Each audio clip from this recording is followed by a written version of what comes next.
വിവിധ ആവശ്യങ്ങൾ ഉന്നയിച്ച് all India loco running staff അസോസിയേഷന്റെ നേതൃത്വത്തിൽ പാർലമെന്റ് മാർച്ചും ധർണയും സംഘടിപ്പിച്ചു. ദില്ലി ചലോ എന്ന പേരിൽ ജന്തർ മന്ദിറിൽ നടന്ന dharna CITU general secretary Tapan Sen ഉദ്ഘാടനം ചെയ്തു.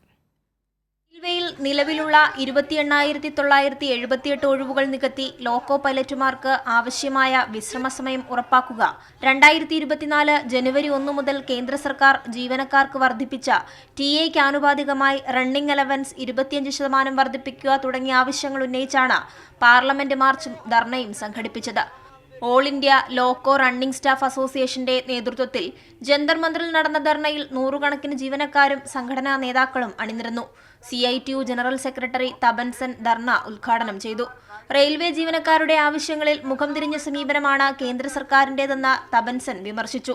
ലോക്കോ പൈലറ്റുമാർ സമരമിരിക്കുമ്പോൾ പ്രധാനമന്ത്രി നരേന്ദ്രമോദി രാമേശ്വരത്ത് പാമ്പൻ പാലം ഉദ്ഘാടനത്തിലാണെന്നും തപൻ സെൻ പരിഹസിച്ചു.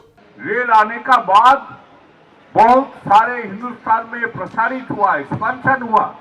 प्रधानमंत्री जी रामेश्वरम तक ट्रेन का उद्घाटन करके आया, एक नया लाइन बना, अच्छा है, साधन योग्य है, करिए। हम भी चाहते हैं सारा देश जुड़े रहे एक को साथ दूसरे. യാത്രാ ട്രെയിനുകളിൽ ജോലി സമയം 6 മണിക്കൂറായും ചരക്ക് ട്രെയിനിൽ 8 മണിക്കൂറായും നിജപ്പെടുത്തണമെന്നാണ് ജീവനക്കാരുടെ ആവശ്യം. അതേസമയം കേന്ദ്ര സർക്കാർ തുടരുന്ന മനുഷ്യത്വരഹിത സമീപനത്തിൽ പ്രതിഷേധം ശക്തമാക്കാനാണ് അസോസിയേഷന്റെ തീരുമാനം. കൈരളി ന്യൂസ്, ദില്ലി.